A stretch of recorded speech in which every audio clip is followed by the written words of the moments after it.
La scène que j'ai vécue hier était déplorable, écœurante, triste. Vraiment, ça m'a fendu le cœur, ça m'a vraiment touché.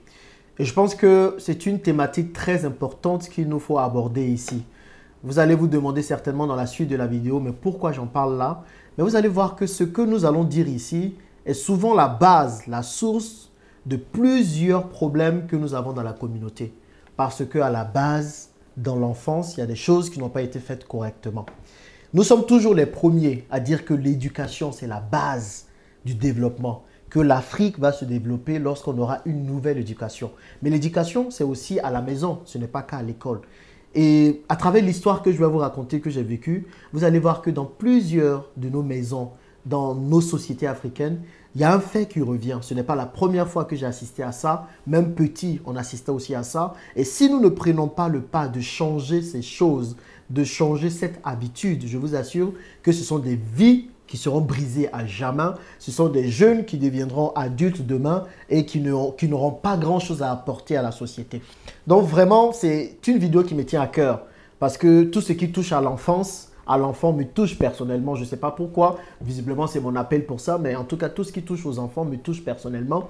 Et je ne peux pas regarder ce genre de choses passer sans rien dire. Aujourd'hui, j'ai une plateforme sur laquelle je peux partager ce qui me tient à cœur. Et je pense que c'est ce que nous allons faire dans cette vidéo. Donc, je vais vous expliquer ce qui s'est passé hier. Je vais vous raconter l'histoire. Et ensuite, je vais vous dire en quoi est-ce que cela peut créer des problèmes dans nos sociétés. Et après, certainement, proposer des solutions parce que l'objectif n'est pas juste de dénoncer pour dénoncer, mais c'est de donner de nouvelles façons de faire pour améliorer les choses. Donc hier, j'ai travaillé de chez moi. Je travaillais de chez moi parce que voilà, je ne voulais pas aller au bureau. Et à midi, quand je travaillais, j'ai pris une pause pour pouvoir manger. Et je vous assure que le plat était tellement bon que j'ai beaucoup mangé, donc j'étais lourd après avoir mangé. Donc je me suis dit, bon, je vais sortir, marcher un peu dans le quartier parce que ça m'arrive de temps en temps de sortir et de marcher dans le quartier. Je suis sorti, je suis parti marcher et à un moment donné, quand je marchais, j'ai vu une dame qui vendait des maïs braisés. Bon, il y a longtemps, je n'avais pas mangé de maïs braisé, donc j'ai regardé, gourmand que je suis, je voulais encore aller acheter les maïs braisés. Et quand je me dirigeais vers les maïs, j'avais un enfant qui pleurait. L'enfant pleurait à chaudes larmes, il pleurait vraiment à chaudes larmes. Et pendant qu'il pleurait, il y avait une dame qui était à côté de lui. Et la dame n'arrêtait pas de l'insulter, de lui dire « Tu es maudit, tu veux ma mort ou quoi? Pourquoi est-ce que tu es un enfant difficile comme ça? Pourquoi est-ce que tu es bête comme ça? Tu ne vas rien réaliser dans ta vie. Tu ne vas rien faire. Ta vie va rester pareille tout le temps. Tu vas souffrir si tu ne fais pas attention. Tu es maudit, tu es maudit. » Donc, la femme donnait ce genre de paroles à l'enfant. Tu ne sers à rien. Toi seulement, c'est les problèmes que tu m'amènes. Tu n'es pas fatigué. Tu n'as pas pitié de moi. Donc, la femme donnait vraiment des paroles, mais blessantes. Des paroles dévalorisantes à l'enfant. Donc, moi, j'ai regardé ça. Non, mais je ne pouvais pas laisser passer. Vraiment, j'étais touché. J'étais touché. Donc, je regarde ça et puis je me rapproche de l'enfant. Mais je ne peux pas aller toucher, consoler l'enfant parce que la dame est en train de parler à son enfant. Moi, je ne peux pas aller prendre l'enfant parce que je voulais aller prendre l'enfant, le consoler, puis lui dire ça va aller. Donc, j'assiste un peu à la scène. Je m'arrête là pendant quelques minutes. Et quand la dame finit un peu de parler, de parler sur son enfant, qu'elle se calme, je vais la voir. Et je viens la voir, je dis, madame, voilà. Qu'est-ce qui a bien pu se passer pour que vous puissiez parler ainsi à l'enfant? Elle dit non, cet enfant-là, il me fatigue. Cet enfant-là, vraiment, c'est un sorcier. Cet enfant-là, je ne sais pas comment j'ai fait. Je dis, non, mais la dame allait fort, quoi. Je dis, madame, calmez-vous, ok? Calmez-vous. Donc, je demande, qu'est-ce qui s'était passé? Pourquoi est-ce qu'elle a fait ça? Donc, à la dame de m'expliquer. Elle m'expliquait que non, que l'enfant, il devait partir à l'école. Et bon, il avait passé l'entrée en 6e, il était en classe de CM2. L'enfant avait quoi, 8-9 ans à peu près, je pense, et en tout cas de sa taille. Donc, visiblement, l'enfant avait passé l'entrée en 6e, le concours d'entrée en 6e, le CEP ici, comme on l'appelle, et il avait échoué. Donc, comme il avait échoué, et que c'était la deuxième fois, elle était très énervée. Donc, elle a dit que l'enfant n'allait pas avoir de vacances scolaires. Donc, elle a décidé de mettre l'enfant en cours de vacances. Pour ceux qui savent ici, les cours de vacances, c'est des cours qui commencent parfois en juillet ou en août, en tout cas pendant les vacances où des enfants vont pour prendre de l'avance sur l'année. Donc, elle a mis l'enfant en cours de vacances. Et quand elle met l'enfant en cours de vacances, donc l'enfant peut-être avait 10 ans, je ne sais pas, j'essaie d'évaluer son âge. Donc, quand elle met l'enfant en cours de vacances, il a commencé cette semaine, il a commencé lundi. Et déjà le mercredi, l'enfant est venu lui dire qu'il a perdu ses bouquins. qu'il a perdu ses bouquins et tout. Donc la dame était dépassée. Elle lui dit, mais c'est pas possible. Tu as déjà doublé la classe. Pourquoi est-ce qu'encore tu vas perdre tes bouquins? Donc tu ne veux pas aller à l'école. Si tu ne vas pas à l'école, tu vas échouer. Donc c'est là qu'elle a commencé encore à m'expliquer ça. Je lui ai dit, madame, oui, vous avez raison de vous énerver. Ok? Vous avez aussi tapé l'enfant, elle a frappé l'enfant et tout. Ok, ça, vous pouvez aussi frapper votre enfant. Chacun fait ce qu'il veut. Et moi, je ne vais pas vous dire comment éduquer votre enfant. Mais s'il y a une chose qu'il faut éviter, madame, c'est de dire ce genre de paroles que vous avez dites sur l'enfant. Ne dites pas à votre enfant qu'il est maudit. Ne dites pas à votre enfant qu'il ne va rien réaliser. Ne dites pas à votre enfant qu'il ne sert à rien. Ne dites pas à votre enfant qu'il est bon à rien. Ne dites pas à votre enfant qu'il vaut rien. Vous comprenez? Parce que toutes ces paroles que vous êtes en train de dire là vont rester sur l'enfant. Vous voyez? La chicotte, quand vous avez frappé votre enfant, il va pleurer, ça va lui faire mal, mais il va avancer. Il va continuer, il va peut-être comprendre. Mais ces paroles blessantes et dévalorisantes que vous dites sur l'enfant là vont rester à jamais sur lui. Et ça, qu'est-ce que ça va créer? Ça va créer des gens qui manquent énormément de confiance en eux. Et vous savez, dans notre société, je me suis rendu compte que beaucoup d'Africains manquent énormément de confiance en eux. Beaucoup sont remplis de potentiel, mais ils ne veulent pas faire plus. Et parfois, quand vous regardez dans l'enfance, vous vous rendez compte que les problèmes viennent de l'enfance. Je me rappelle encore cette dame que j'ai connue. La dame était bourrée de talent.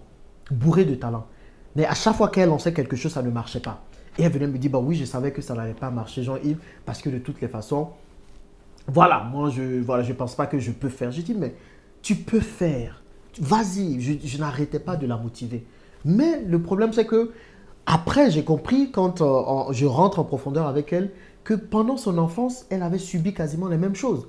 Où on lui disait que tu ne vaux rien, tu ne fais rien à l'école. Et beaucoup de nos parents, malheureusement, ont vu qu'un seul moyen pour les enfants de réussir, le principal moyen qui est l'école. Et quand les enfants décident de ne pas aller à l'école, quand les enfants décident de ne pas travailler à l'école, ou bien même quand les enfants ne prennent pas l'école au sérieux, tout de suite on dit que ces enfants sont bons à rien. Parce qu'on a encore ce schéma colonial qui veut que nous puissions aller à l'école, avoir des diplômes, acheter une maison, une villa, et puis maintenant avoir un bon travail plutôt avant d'acheter une villa et vivre tranquillement. Ce n'est plus le schéma actuel. Si vous avez un enfant qui ne veut pas aller à l'école, essayez de comprendre pourquoi il ne veut pas aller à l'école. L'école n'est plus la seule voie des réussites. Mais au-delà de l'école, c'est surtout de faire attention aux mots que nous disons à nos enfants. Et cette vidéo, c'est vraiment pour tous les parents et les parents en devenir. Parce qu'il faut comprendre, les amis, que les paroles que nous disons sont des paroles qui restent à vie, surtout sur les enfants. Parce qu'un adulte constitue 80% de son identité à l'âge de 0 à 6 ans, dans les 6 premières années. Et ensuite, dans les années qui suivent, et au fur et à mesure. Et si jamais nous nous amusons à dire des paroles dévalorisantes, blessantes à des enfants, croyez-moi que ces enfants vont grandir avec ces séquelles-là. C'est pour ça que nous avons plusieurs personnes qui n'osent pas dans la société africaine. Ces personnes ont peur. Des gens sont là, on parle de business. Oh, j'ai peur, je ne veux pas me lancer. Oh, j'ai peur. Parce qu'on a dit à ces personnes, pour la plupart, que tu ne peux rien, que tu ne vas rien faire. Que pourquoi tu veux te lancer dedans? Que si tu te lances dans quelque chose comme ça, tu vas échouer. Beaucoup ont dit ça à plusieurs parents. Combien d'enfants voulaient jouer au foot? Et puis on leur disait, tu vas jouer au foot, pourquoi? Va à l'école. Le foot ne va rien te donner. Jusqu'à ce que les promotions de Drogba commencent à sortir pour que les parents maintenant disent, ok, si l'enfant veut aller jouer au foot, va jouer au foot parce que ça va amener l'argent. Ou bien des enfants qui veulent danser. Toi, c'est la danse là, c'est ça qui va amener quelque chose. Hein? Va travailler, arrête-moi avec tes histoires de danse là. Et quand l'enfant insiste, oh, tu es bon à rien, tu ne sers à rien. En fait, on dit beaucoup aux enfants ça, qu'ils ne servent à rien tant qu'ils ne sont pas dans un certain schéma, tant qu'ils ne sont pas dans un certain canal. Il faut que nous arrêtions ça. Moi, j'ai voyagé dans le monde, je suis parti en Europe, je suis parti dans le Moyen-Orient, aux États-Unis. Là-bas, c'est une autre forme d'éducation. C'est une autre manière de parler aux enfants. Je ne dis pas qu'elle est parfaite parce que forcément, elle a ses failles. Mais nous, il faut qu'on apprenne en tant que parents déjà à valoriser les enfants. Vous comprenez pourquoi moi, aujourd'hui, moi, je me crois invincible en quelque sorte. Moi, il n'y a rien qui peut me bloquer. C'est dit, s'il y a quelque chose que j'ai envie de faire, je me lance et je suis un aventurier. Mais ce n'est pas parce que je suis plus intelligent que tout le monde. Ce n'est pas parce que je suis plus fort que tout le monde. Mais c'est tout simplement à cause des paroles que ma mère ne cessait de me dire. Quand encore on était pauvre et que c'était compliqué sur nous, ma mère faisait 2 choses tous les matins. Tous les matins quand on va se lever, à tous les enfants, elle va nous dire, buvez du miel. Donc tout le monde en a une cuillerée de miel qu'elle nous donnait. Elle avait entendu quelque part que le miel permettait d'être plus intelligent. Donc elle nous a fatigués avec le miel. On buvait le miel tous les jours. Est-ce que ça a aidé? Peut-être. Et la deuxième chose qu'elle faisait, qui me fascinait, hein, malgré tous les problèmes, ma mère était d'une positivité, mais laissez tomber. Et elle allait dire des paroles valorisantes. Tu peux tout. Jean-Yves, tu vas réussir dans la vie. Ta condition actuelle ne conditionne pas ton futur. Ne laisse rien t'empêcher de faire ce que tu veux faire. Voilà, les études que je n'ai pas pu réaliser, tu vas les réaliser. Tu iras loin dans les études. Des paroles, mais tellement galvanisatrices que rien ne me sera impossible. Donc, j'ai grandi avec ça. Vraiment, si je suis ce que je suis aujourd'hui, là, c'est en grande partie grâce à ma mère. Donc, elle me disait toutes ces paroles-là. Ma mère aussi m'a tapé. Hein. Ne vous dites pas qu'elle était forcément une sainte. Elle m'a tapé. Les sandales volaient parfois à la maison quand j'étais petit. Mais s'il y a une chose que ma mère n'a jamais faite, c'est me donner des paroles valorisantes. Dévalorisantes plutôt. C'est de me dire que j'étais bonne à rien. C'est de me dire que je ne servais à rien. Ça, ma mère n'a jamais fait ça. Et je l'en remercie toujours. Parce que ces paroles-là m'ont permis d'être celui que je suis aujourd'hui. Donc, aux parents, faites attention. Vraiment, faites attention aux paroles que vous dites à vos enfants. Donnez à vos enfants des paroles valorisantes. Dites à vos enfants des paroles qui vont leur permettre de se construire. Moi, à mes enfants aujourd'hui, mais laissez tomber les paroles que je leur donne. Mon premier aura bientôt 5 ans, le deuxième a 2 ans et demi. Mais tous les jours, je dis qu'ils sont forts. You are strong, parce que je leur parle en anglais. You can do this, you can achieve that. Quand même je leur apprends à compter, quand on s'amuse, je dis qu'ils peuvent le faire. Qu'ils peuvent le faire, que l'échec ne fait pas partir de leur vocabulaire. Il m'arrive de punir mes enfants. Aujourd'hui, je ne les bats pas parce que voilà, moi, je ne suis pas pour la violence comme ça. Je ne les tape pas, mais parfois, ça arrive que les enfants exagèrent tellement que tu les mets peut-être au coin. Tu dis, bon, allez, tu restes au coin là-bas parce que tu as fait une bêtise. Mais même quand je les mets au coin, quand je les sorte du coin, quand je les punis, je leur explique pourquoi je les ai punis. Et après, je dis, je les aime. Ah, je sais qu'en Afrique, là, on n'a pas trop l'habitude de dire aux enfants, on les aime, mais je dis à mes enfants, I love you. Et then, on reprend, on commence à jouer et ça repart. Il faut apprendre à donner des valeurs, des paroles valorisantes. Parce que dans notre société, et c'est pour ça que vous allez voir beaucoup d'Africains qui n'osent pas. Et je suis convaincu que ça en fait partie. Beaucoup d'Africains qui n'osent pas. Des Africains qui préfèrent se contenter de peu. Ils ont juste les ACDIC en France, ils ont les allocations sociales. Ils sont contents, ils sont tranquilles. Parce que dans beaucoup de familles, on pousse les gens à se contenter de peu. Dès que tu veux faire plus, pourquoi tu vas prendre des risques? Mais pourquoi tu vas aller faire ça? Tu dois rester dans un chemin. Il faut que ça change, les amis. Et c'est pour ça que je fais cette vidéo. Donc, aux parents, attention aux paroles que vous dites à vos enfants. Maintenant, à tous ceux qui, pendant qu'ils étaient enfants, ont subi ce genre de paroles-là. Parce que je connais quelqu'un d'assez proche, qui aujourd'hui a un manque grave de confiance en elle. Parce que cette personne-là, quand elle était jeune, on lui disait « tu ne peux, tu ne sais rien, tu ne vaux rien » parce que forcément, elle n'était pas excellente à l'école. Donc, on lui disait « tu ne vaux rien, tu ne sais rien faire, tu ne vas rien faire, qu'est-ce que tu vas devenir ?» Donc, aujourd'hui, elle a un vrai problème. Et même, cela se voit aussi dans son couple. Comme on lui a dit qu'elle ne valait rien, elle a été profondément blessée par ces paroles-là. Donc, même quand elle se met en couple avec quelqu'un, elle a tendance à croire qu'elle ne peut rien apporter à la personne, qu'elle ne mérite pas l'amour de la personne, parce que sa mère n'arrêtait pas de lui dire ça. Donc, à tous ceux qui ont vécu ça, il faut savoir qu'il y a possibilité d'en sortir, d'accord? Parce qu'il y a des parents qui projettent sur leurs enfants leurs propres limitations. Il y a des parents qui n'ont pas pu réaliser des choses. Et comme ils n'ont pas pu réaliser ces choses-là, ils disent que les enfants aussi ne vont pas réaliser les mêmes choses. Donc, il y a des parents comme ça. Donc, j'ai envie de vous dire, si vous vivez cela, si vous avez eu des parents comme ça, ce n'est pas de votre faute.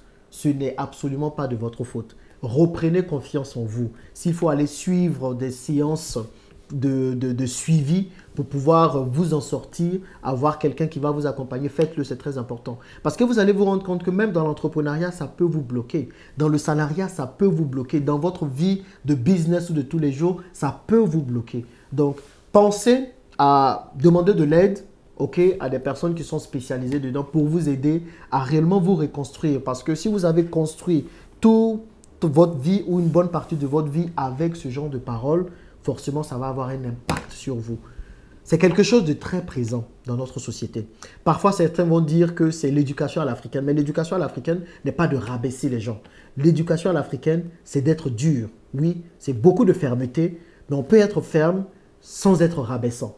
On peut être ferme sans détruire la vie de nos enfants. On peut être ferme sans briser la vie de nos enfants. Parce que des paroles dévalorisantes brisent les gens à jamais. Les paroles dévalorisantes brisent les gens à jamais. Et il nous faut faire vraiment attention à cela. Voilà ce que je voulais partager avec vous. Si je continue, je vais vous dire tellement de choses dessus. Mais comprenez que c'est important que nous puissions faire attention à cela. Dites-moi ce que vous en pensez dans les commentaires. On se retrouve dans une prochaine vidéo.